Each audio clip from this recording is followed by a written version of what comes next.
my name is Ryan Cam. The 1999 project is dead.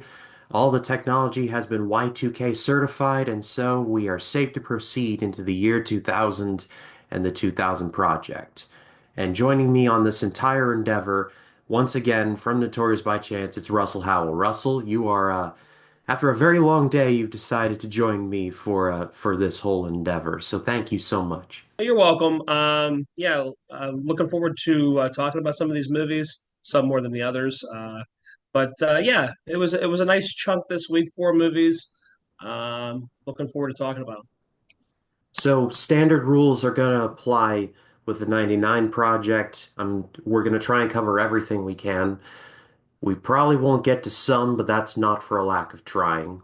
But unlike 99, where I tried to cover them in all year just like a complete sicko, this time around we're going to pace ourselves a bit and only cover like three, four movies a week or every couple weeks or whenever this drops. So there's no real pressure on Russell to cover everything at the speed that I was doing because I did like maybe eight, nine episodes or eight, nine movies in one video a couple times, and I'm not going to have Yeah, Russell do that. Like, that's just cruel.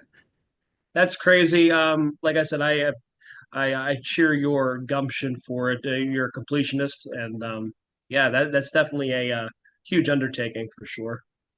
But this will be a big undertaking as well, but we'll be taking our time with this one. We're probably not going to cover every movie from the year 2000 this year, but we will get to it. And that's ultimately, in my opinion, what matters.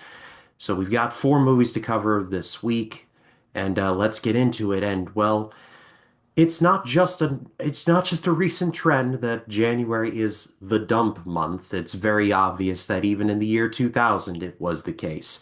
Though there was one surprise, like one movie that I thought was decent and then two others that I could have just done without. Yeah, our rankings will pretty much be the same, I think, in this four. Well, with that in mind, let's just jump straight into it. But if you like this video, leave a like, subscribe, click the bell. If you're listening to the audio, five-star rating, all of that, you know the drill. Let's get into it and let's kick things off with a genuine clunker if there ever was one. The Extreme Adventures of Super Dave. Force him back for his greatest stunt ever. I'll do it. The Extreme Adventures of Super Dave. The Extreme Adventures of Super Dave was directed by Peter McDonald, and it is based on some kind of a TV show or a short. I'm not 100% sure. I'll put something in post to say like what this is, but this is based on something. But it tells the story of a stuntman like Evil Knievel, but like the Bizarro version called Super Dave Osborne, played by Bob Einstein, who, after a disastrous stunt, decides to retire. However, he grooms a young man who ends up becoming Super Dave Osborne Jr. and takes the name and likeness for himself with the help of a conniving manager played by Dan Hedaya, who I just cannot escape. Like, this He's man is just, everywhere. he's everywhere pretty He much. is. 100%. Yeah. I always think of him. He was in Night at the Roxbury. I think, wasn't he? I'm pretty sure he was. I have Did not you ever seen see that one? I have not seen I'm it, so your guess is as good as mine, but he was in at pretty least like sure. four movies in 99 as some kind of event. Oh, yeah. Like He can be a little slime ball. the last episode of the 99 Project, the very last movie was The Hurricane, and he was the main villain in that. So the dude got his Yeah. work in. Now I'll just leave it at that. But if we don't sound too enthused to cover this one, it's because we were not. This movie is just pretty bad. Russell, I think we can agree. Yeah, man. There's one gag though I do want to shout out because I think it was really funny. It was the like the birthday candles that go out and then they reignite and then they disappear and then they reignite like with the fire, the house. Dude, I thought that was really funny. Outside of that though, uh pitch pretty much everything about this. A lot of stupid, cheesy, try to get laughs out of like fart and poop and just real bad, man.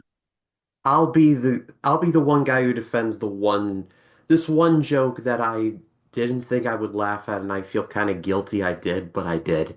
It was Yeah. the scene in the nursing home where where the female lead, and I can't remember her name right now, but she brings I Super know. Dave in the hospital, like brings him like his food is like a Uh, bean burger, some raw broccoli, yeah, and all of that. And yeah, it's a running thing throughout the movie that he doesn't eat meat, he eats super healthy, but he farts like a yeah. lot. And this whole meal causes a fart that I could best describe as a category 4 hurricane. And I, I I, didn't want to laugh at this. Russell, I yeah. felt so bad for laughing at this, but I like fart jokes. I'm not ashamed to admit that. So when this was Oh happening, I man. was just like, this is like the only time I'm gonna laugh in this movie. So I'm counting that as my one.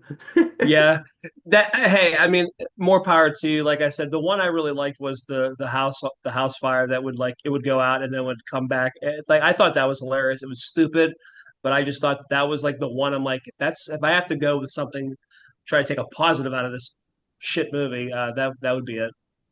And this movie is really bad. We are vastly underselling it. Super Dave's whole gimmick is that he's like very like upright. He's very morally, not morally grandstanding, but he's very much the lawful good on an alignment chart. Lawful good in human form. And Yeah, that could have been funny, but it's kinda not. And he has like this friend named Fuji who wears a hat with his name on it in big bold letters, and I'm pretty sure that whole character is very offensive to somebody. I'm just gonna chalk it up yeah, to people that have eyeballs.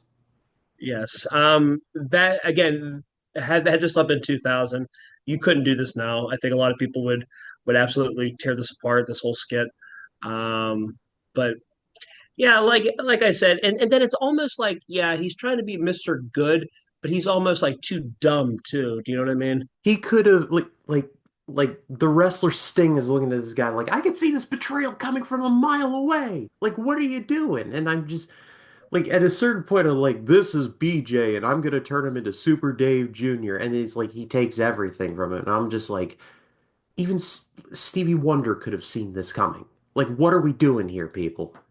100%. And you know, kind of like what I told you in the chat, like maybe this was a bigger thing, like for people that watched that skit.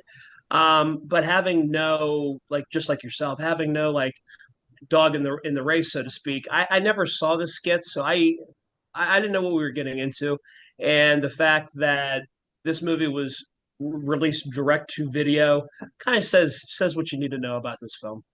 That's definitely the sign that this was not meant to be. And I'm not like one of those that's like I'm not like one of those guys that's like, oh, it's a Netflix movie, so it's clearly bad, or it's a Amazon movie, so it's clearly bad. Like the medium Yeah, is not the message, in my yeah, opinion. It's like the actual content. Like if it's on there and it's good, then it doesn't matter, like regardless of the medium. Like El Camino, the Breaking Bad movie we got, that was exclusive to Netflix, and it's awesome. So yeah, it like direct to DVD, okay, fine. If it's good, then it's good. But yeah, this was really not good. I'm going to give this a horrid grade on my scale, just a slog to get through. And it's only 91 minutes. It felt like twice yeah. that. Yeah, and it's not the only one that's at that running length and feels like a snail pace. Oh, Yeah, we'll get to that. yeah. So out of five, I would probably give it like a one. You know, kudos for actually being able to produce something. You know, and it takes talent in itself to actually get things distributed and made. So kudos to that. But outside of that, though, honestly, there's a lot. Like a lot of the jokes just don't hit. I feel like we're trying to do over the top jokes. You know, and at the end of the day, I feel like, you know, it's like, what are we doing? Like, what are we doing with this? I'm willing to entertain the possibility that there are fans of this material, but Russell and I are just not two of them. But No, yeah, it's just the humor. I for a little bit, but I can't do it for an hour and a half. exactly. But let's move on now based on something from the 80s to a direct sequel to a 90s classic. It's next Friday. Damn. But nothing is better I love Fridays. than next Friday. Next Friday was directed by Steve Carr, who would go on to direct movies like Daddy Daycare, Are We Done Yet, and Paul Blart Mall Cop. Yes, really. and it starred Ice Cube, Mike Epps, John Witherspoon, and the return of my man Zeus, Tony Todd, or not Tony Todd, but Tiny Lister, excuse me. Hey, listen, Zeus, no holds bar, man. Yeah, hell yeah. It sees the return of the main character from Friday named Craig, played by Ice Cube. And after the events of Friday, he is basically dropped off by his dad at their cousin's house in the suburbs, pretty much. And it covers another Friday with a lot of shenanigans therein. So just to gauge my personal feelings on Friday, I haven't seen it. It's been on my watch list for a while, but I just have not seen it. I know certain bits from it, like oh shit, here comes Debo. Who? Debo. Like I know that, and I also Yeah. know like damn, and I know the meme and all of that, and I know the basic gist. I just haven't seen it all the way through. So I know a little, but not a lot. Yeah, and I mean it's been a long time since I watched it. I have seen the original. Obviously for time purposes, just didn't have time to revisit. But you definitely feel the presence of Chris. You miss the presence of Chris Tucker in this film for sure. But the addition of Mike Epps as Day Day, I think, is just as good. It's serviceable. I think it's funny. I think Mike Epps is like him and Ice Cube going back and forth. I think really they have really good on screen chemistry together. I am a big Chris Tucker fan. I'm willing to admit that there are people that don't like him and think he's annoying, and I can kind of understand why, but I grew up watching the Rush Hour films and he was just my favorite part of those movies. Like Oh man, I loved him in those. I liked Money Talks with him and Charlie Sheen was really funny. Oh yeah. Um, Yeah, that one's really underrated.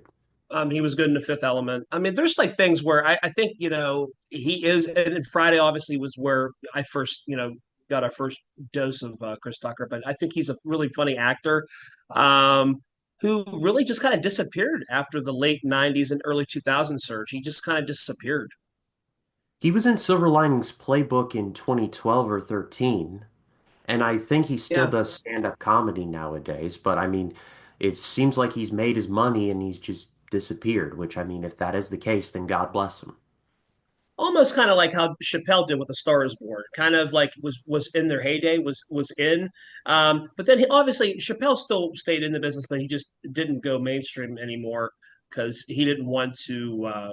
Something about I was watching the listening to Joe Rogan podcast. Something about where I think that they wanted to have control of his Chappelle show or something like that, and he didn't want to, so he kind of just did his own thing for 10 years. But it's nice to see him. I think he's a really good actor too when push comes to shove. I thought he was really good in The Star Is Born as a supporting role. And kind of like what you said with Silver Linings Playbook, Chris Tucker, I think some of these guys do have really good gravitas when it comes to pushing the boundaries from being a comedic actor and being comedy, and then trying to get into more serious stuff. But I think Mike Epps picks up the mantle here, though, the best he can. I agree. And I mean, when Chappelle does reappear or does something, it's never boring. I'm just going to leave it at Oh, that. As for far sure. as next Friday goes, I thought this was fun enough. What I've seen of Friday, I liked way more than anything here, but that's not to say next Friday was bad. I actually laughed quite a bit here. Like the Hundred percent. scenes where Craig gets attacked by the owner of Pinky's record store while Mike Epps and his friend are smoking in the back. I was laughing quite a bit at that, and just several Yeah, like things that don't seem that significant pay off throughout the movie, and I did appreciate that. Seeing Tiny Lister on a bike, it just made me laugh quite a bit. Seeing this large 300 plus pound man just going like riding this yeah, bicycle attached by the wrist to his fellow prisoner. I'm just like, yeah. this is way funnier than it has any right to be. Yeah, I like some of the scenes with the BMW, how it gets keyed, and then like things like fall apart in it. Like their little sidekick, the other kid, I can't think of his name. The other kid that works at Pinky's, Oh, Roach. Yeah, I think he's kind of funny too. I think he serves as a third wheel, literally a third wheel. I think he's kind of funny. But honestly, the MVP though, man, I put it in my letterbox, dude. I love John Witherspoon. I think he's absolutely hilarious. Hmm.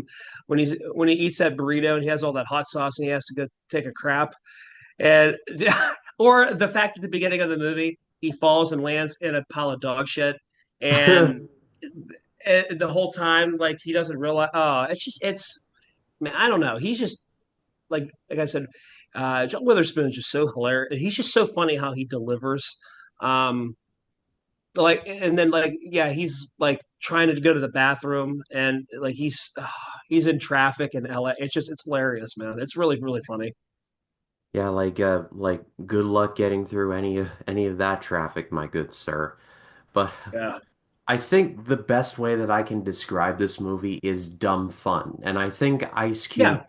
Ice Cube, who had a part to play in writing this, really like kept it tight. He kept it focused. He knew what he wanted to do with it, and I think he succeeded. I haven't seen the first Friday, but from what I've heard, it's pretty well regarded.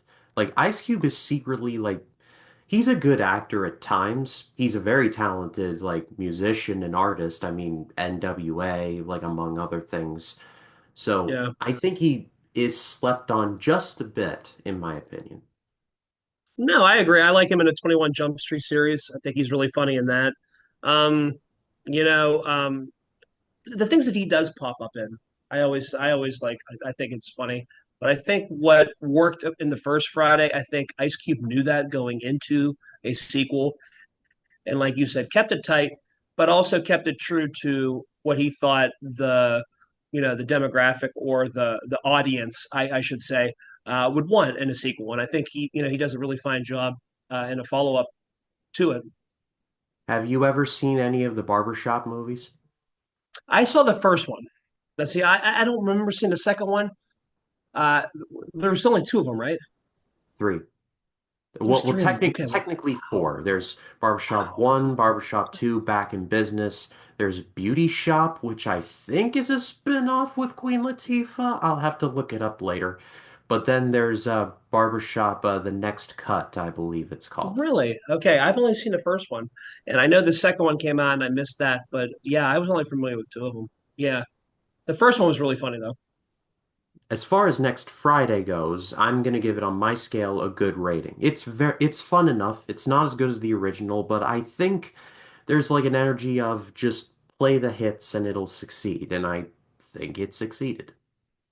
Yeah, out of five, I'd hit this one at a three. It's above average. I think it's above middle of the road. It's a fun time.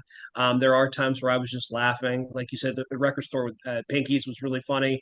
Um, just a little bit of the things I'm just was laughing about.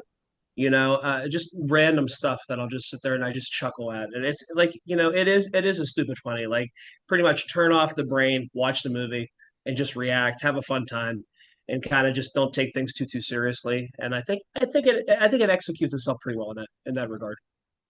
I tell you what, though, I swear to God, I thought Pinky for a second was Snoop Dogg, but then I remember earlier in the movie, in Mike Epps' character's bedroom, there's a Snoop Dogg poster. So in this universe, Snoop Dogg as a musician is canon. And I was thinking to myself, there would be no way that they would have like Snoop Dogg as like the rapper, but then like have him play a separate character. And he's not in the movie that I'm aware of, but I was just sitting there like, Yeah, no, this Snoop? And like, no, no, it's not. yeah, no. And I think like, and I'll tell you what, who else is really funny?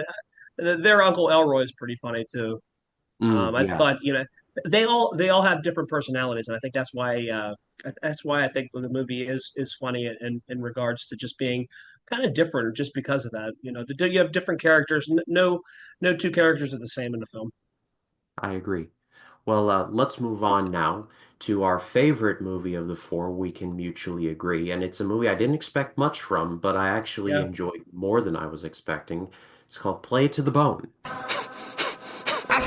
Woody Harrelson, Antonio Banderas, Lolita Davidovich, Lucy Liu. Who you rooting for? Both of them. I love these guys. Play it to the bone. Yeah. Play It to the Bone was directed by Ron Shelton, who would later go on to direct a movie called Blue, or Dark Blue, excuse me, starring Kurt Russell, and had previously directed White Men Can't Jump, the original, Bull Durham, and Tin Cup, among others. and it tells the story of two boxers played by Woody Harrelson and Antonio Banderas.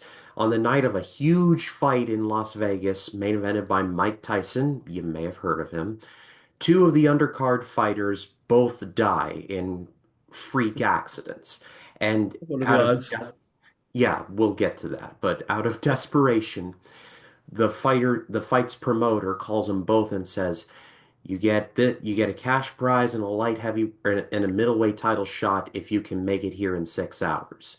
And so this is a sort of road trip slash boxing movie where the two have to get to Las Vegas and then have this fight.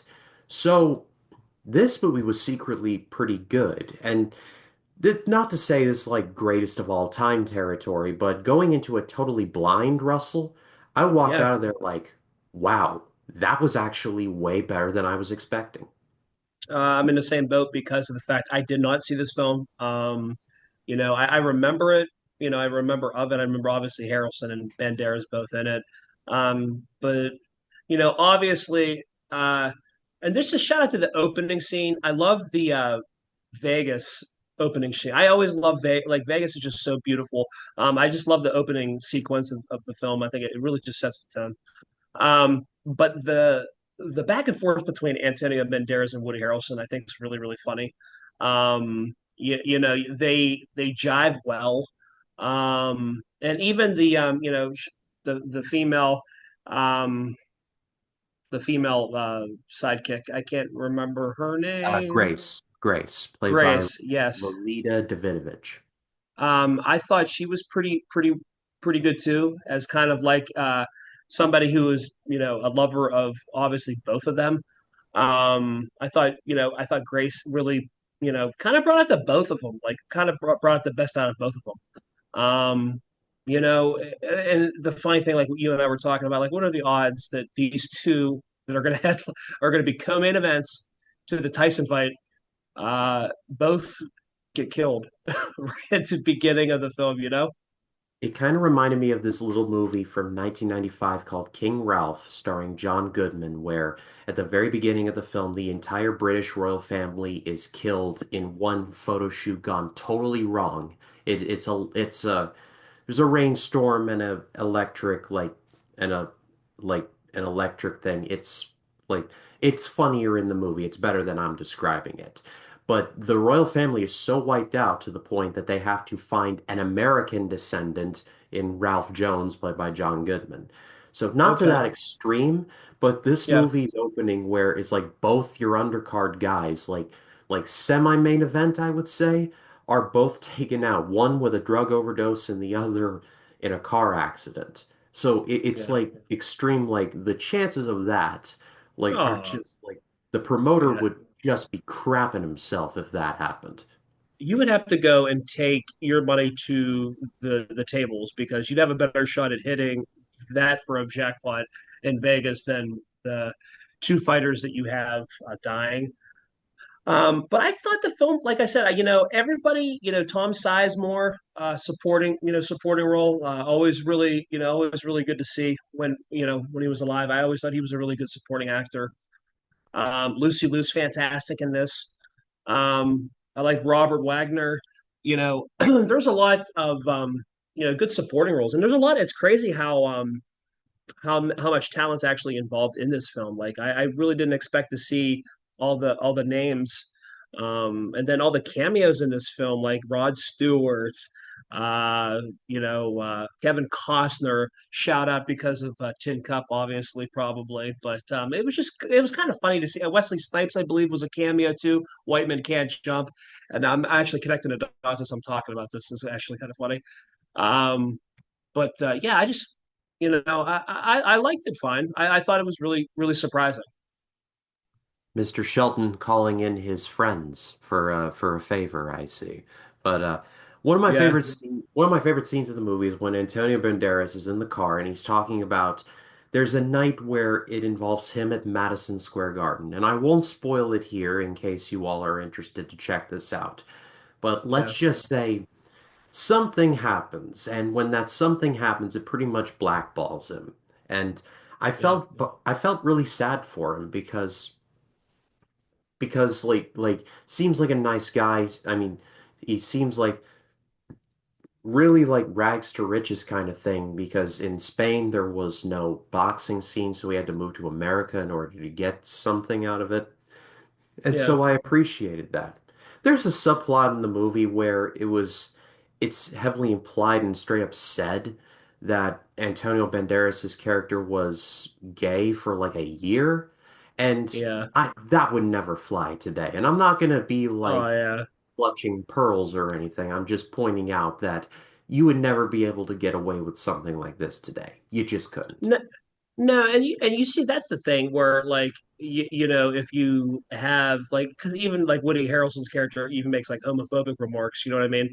You like you said in 2000s you could get away with that, but I think more so now it's a lot more watched under the microscope, so to say. Um, but even with you Woody Harrelson, you like both guys though. That's the thing. I think that's why I think Shelton does such a great job in this film because you kind of sympathize with both characters. You like Woody Harrelson's character. Um, I almost call him like he's a born again Christian. He's trying to stay like kind of in the narrow the straight edge lifestyle, I guess. And then Antonio Banderas is just somebody who wants to be loved, and I think his character, he really like likes Grace, but Grace seems like somebody who doesn't want to settle down. Um, you kind of sympathize with both characters though in the film, and I think that's why Shelton does such a great job of that. He did a great job of that, obviously, in White Men Can't Jump with Woody Harrelson and Wesley Snipes. Um, it's just one of those things where I think he just has a knack for sports films. I liked Tin Cup a lot with Kevin Costner and Rene Russo and I think what Don Johnson. Um, but at the end of the day, no, this was a pleasant surprise. I had not seen this when it came out, and I was kind of on your boat with it. Really was surprised. I'm going to give this a good rating, but a high good rating. It's not like world changing, but you go into it blind and then you walk out of it like, huh, that was actually solid. And I think that's the biggest compliment that I can give is that it's solid. Like it's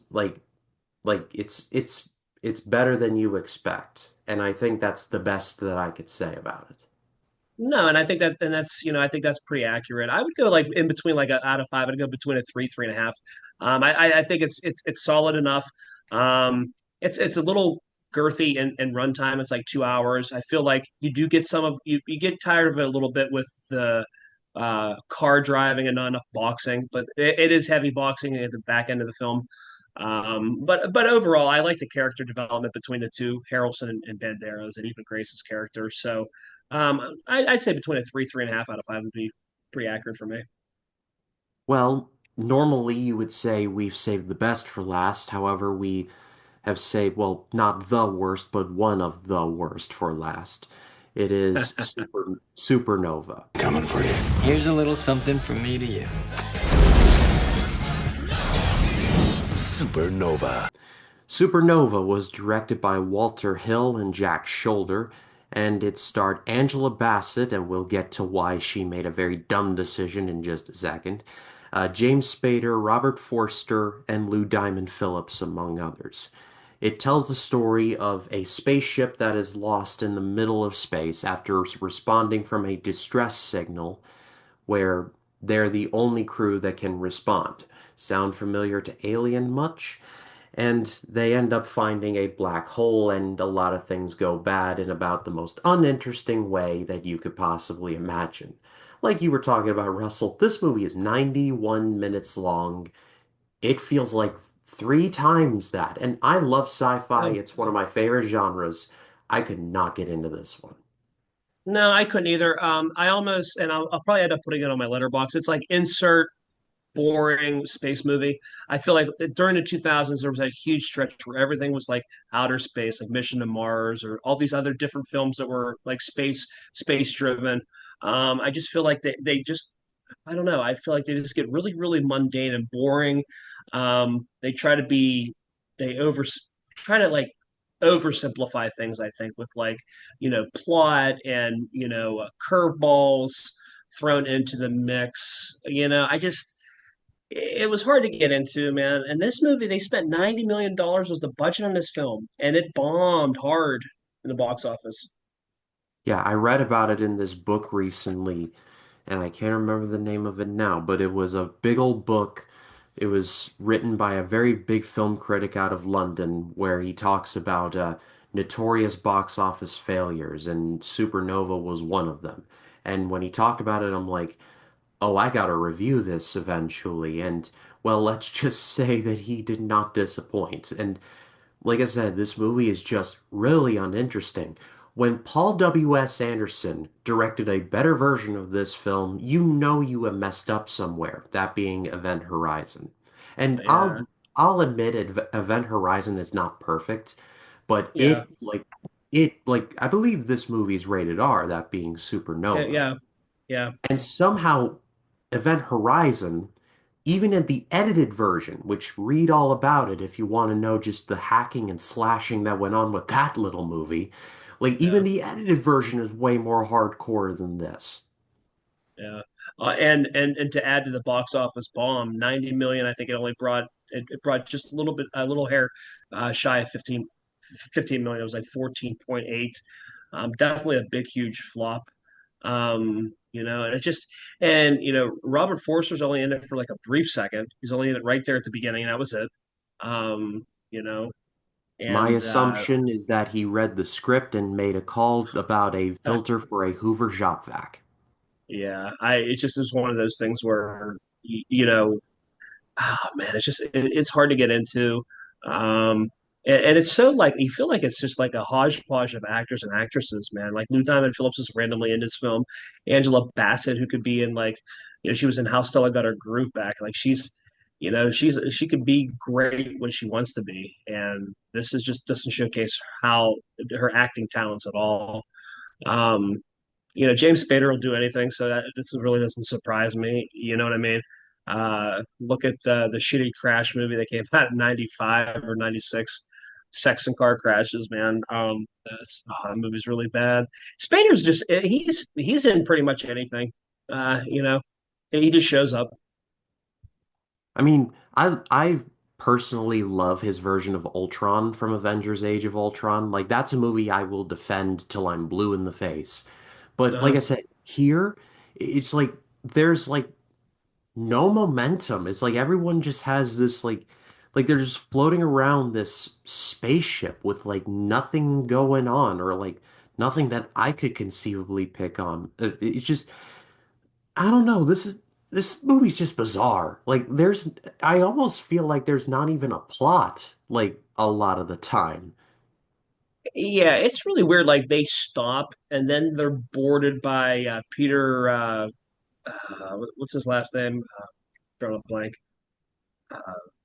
Carlisle Cullen in the Twilight films. Peter Finelli, Fernelli, Um, I think.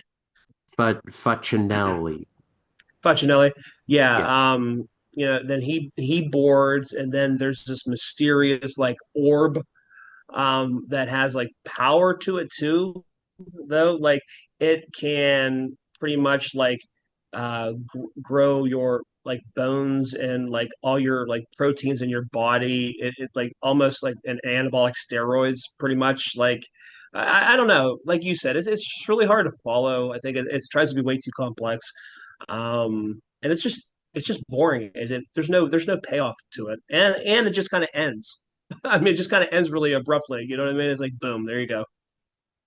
Like I'm someone who is of the belief that making movies is pretty tricky and difficult. So when like the good ones or the really good ones exist, we should put them up on a pedestal and be like, these are called the good ones. This Yeah, is one of the bad ones. Like the ones like you just like look at and you go, this is what you don't do right here. Like this movie's yeah, horrid. Like it just I've run out of things to say about it other than just I devolve into Roger Ebert like going like bad, insipid, terrible, no good, and I yeah. don't want to do that. Yeah, and it's crazy that they spent $90 million was wasted on this. That's the crazy part. And it clearly can't be your cast because there's no like I mean, a A plus listers in the film. I mean, they're all good actors and actresses respectively, but not. It's not like you're putting Robert Downey or I would say what in 2000s. It's not like you're putting Will Smith or Tom Hanks in there. You know what I mean? Or Denzel Washington, where you were going to pay more money for those actors. Um, I feel like it just at the end of the day, it's just a huge flop. I could not agree more, but I pass it off to all of you. What did you think of any of the movies we've talked about? If I were to rank these, I would say Play It to the Bone be my number one, Next Friday number two, Super Dave 3, and Supernova 4, because at least Super Dave had that one fart scene, and then Supernova is just like nothing at all. I got you. So I would be with you on the first two. I would say Play It to the Bone. I would go Next Friday. I would go Supernova, then Super Dave. It just at the end of the day, it doesn't really matter. Supernova and Super Dave are both bad films. Yeah, I guess it's kind of preference at that point. They're both an hour and a half that feel like they're like you're watching like Braveheart. I mean, like it's something that's really tough to watch. But that's probably how I would rank them.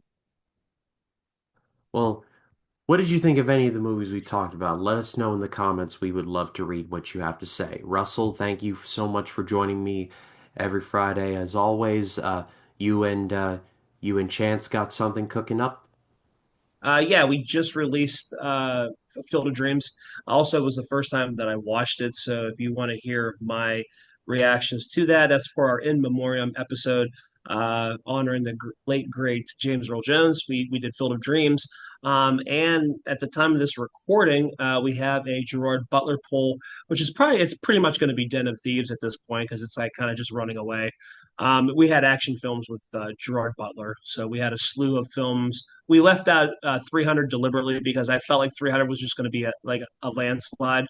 That's kind of why we like for the polls like that, just try to stay away from like the obvious choice. You know what I mean? But Den of Thieves is taking it, so we'll probably end up reviewing that. And I will have a Den of Thieves review up in honor of Den of Thieves 2 coming out this weekend, so stay tuned for that. But for Russell, my name is Ryan Cam. We will see you all next week. You all take care.